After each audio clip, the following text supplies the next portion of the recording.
Okay, let's take a look at the concept of impedance and admittance and frequency domain circuit analysis. So before I move forward, let me go ahead and just define impedance and admittance. Impedance is going to be the ratio of the phasor voltage to the phasor current in that specific element. So this is going to be the ratio of the voltage of the phasor voltage to the phasor current for that specific element. So it could be the resistor, the capacitor, or the inductor. And the admittance is just going to be the inverse of the impedance. Okay, so we'll just keep that in the back of our mind. Let's go ahead and make some mathematical definitions. So previously we talked about the voltage current relations for these passive elements. So for the resistor, we said our voltage is equal to our I, where this was these were vectors. For the resistor, for the inductor, we had j omega Li, and then for the capacitor we had V is equal to I over j omega C. Okay, so we can rewrite these equations in terms of ratios.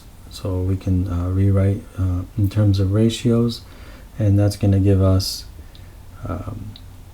V over I is equal to R, V over I is going to equal to j omega L, and then V over I is going to give us 1 over j omega C for our capacitor.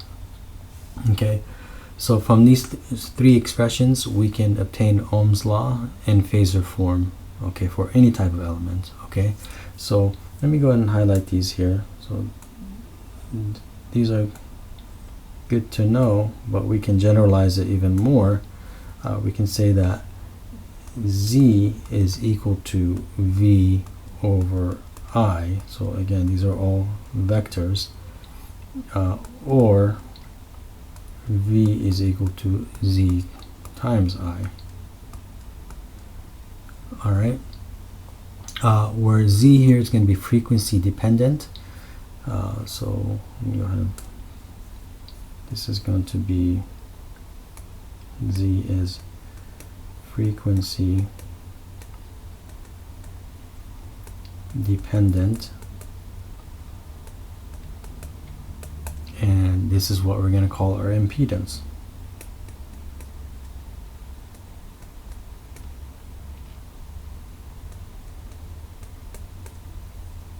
Alright, so the impedance Z of the circuit is going to be the ratio of the phasor voltage to the phasor current measured in ohms.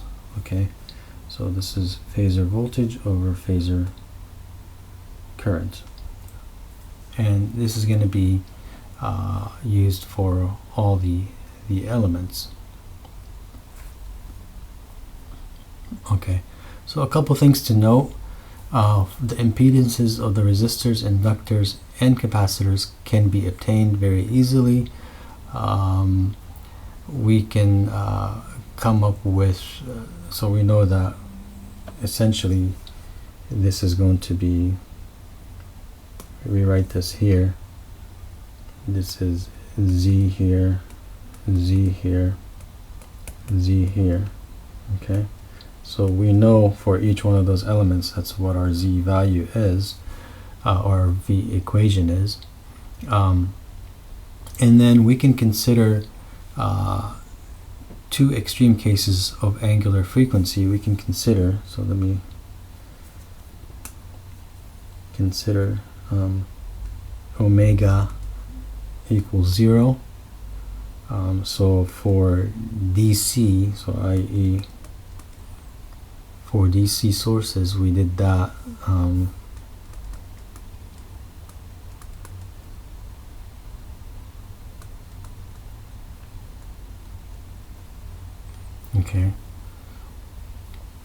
Okay, so when omega equals 0, we had ZL go to 0 and ZC go to infinity.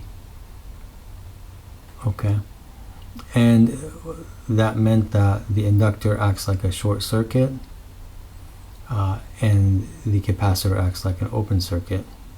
Okay, and then when omega goes to infinity, and this is going to be for high frequencies,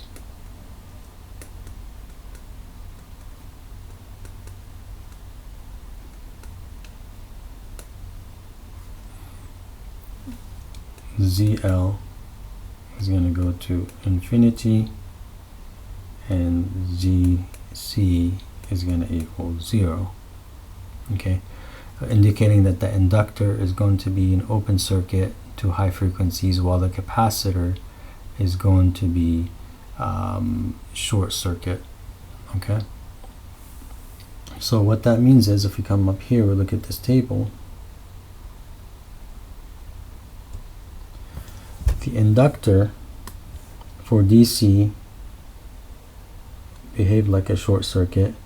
For high frequencies, it's going to behave like a open circuit. The capacitor behaved as an open circuit at DC, okay, and it's going to behave like a short circuit at high frequencies. So that's just something to note with regards to their properties.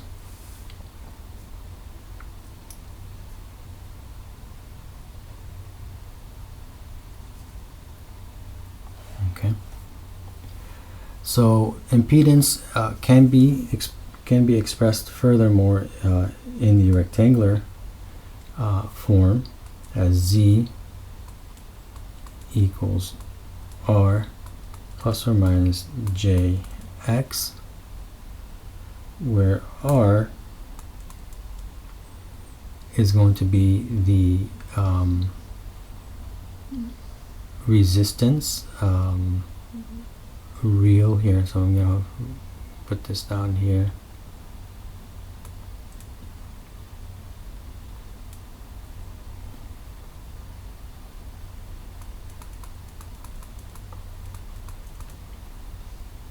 And X is going to be reactance. Okay. A couple of things here. R is going to be the real, and reactance here is going to be imaginary component. Okay, for Z.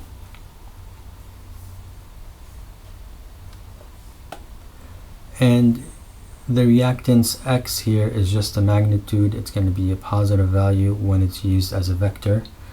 And J is going to be associated with the inductance, and a negative J is going to be associated with the capacitance. Okay, so let's go ahead and put that down. So we got J associated with inductance minus J associated with capacitance.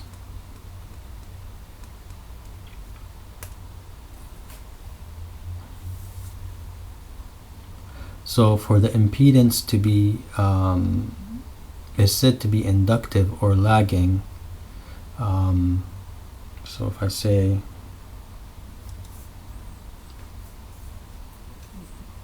Z equals R plus JX, it's said that this is said to be inductive. The impedance here, or lagging,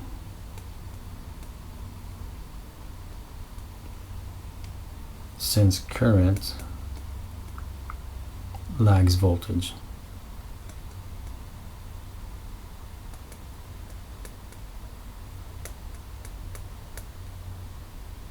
Okay, And then when the impedance, again this is a vector, is R minus JX, we're saying it's capacitive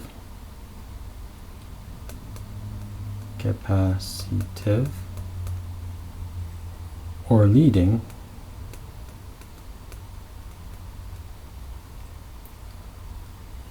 because current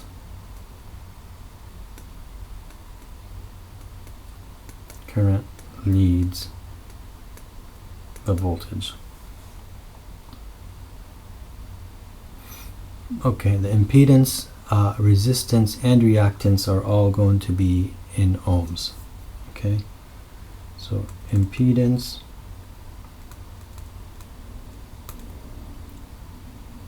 resistance, and reactance are going to be in ohms. Okay.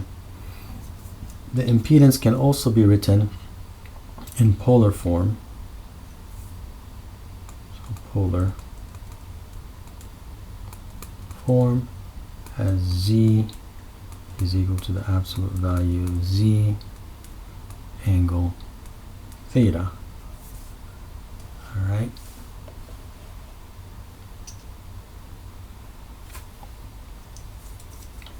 So we can rewrite this again as Z equals R plus or minus JX, which is equal to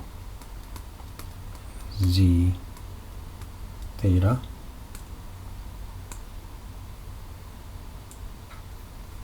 Where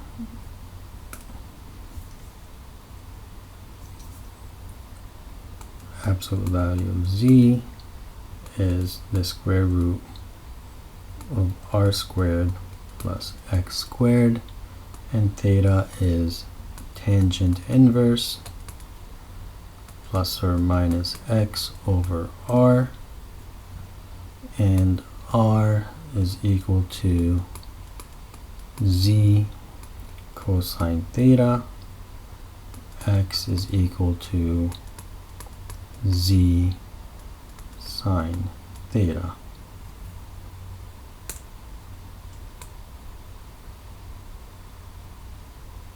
All right. And sometimes it's convenient to work with the reciprocal of impedance. That's going to be admittance. And this is what we see here on the figure or on the table here. So we got our resistor, we got the impedance of it, we have the resistance of it, admittance of it, we have the inductor, we have the impedance of it, and we have the admittance of it, and then we have our capacitor, its impedance, and its admittance as well.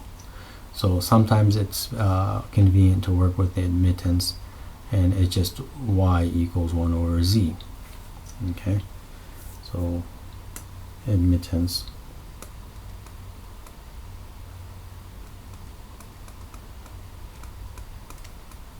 is just Y, again vector is 1 over Z, or I over V, where they're both vectors. Okay, so that's just another definition we can work with. As a complex property or quantity, we can rewrite this. We can say Y is equal to G plus JB. I'll just go ahead and highlight that here, where G is going to be the real component, and it's going to be the conductance, and its real component, and then B is going to be the susceptance. Just some definitions: susceptance, and this is going to be the imaginary component. Okay, the admittance,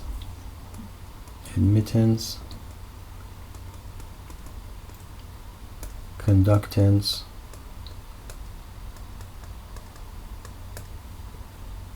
and susceptance, okay, are all going to be in units of Siemens.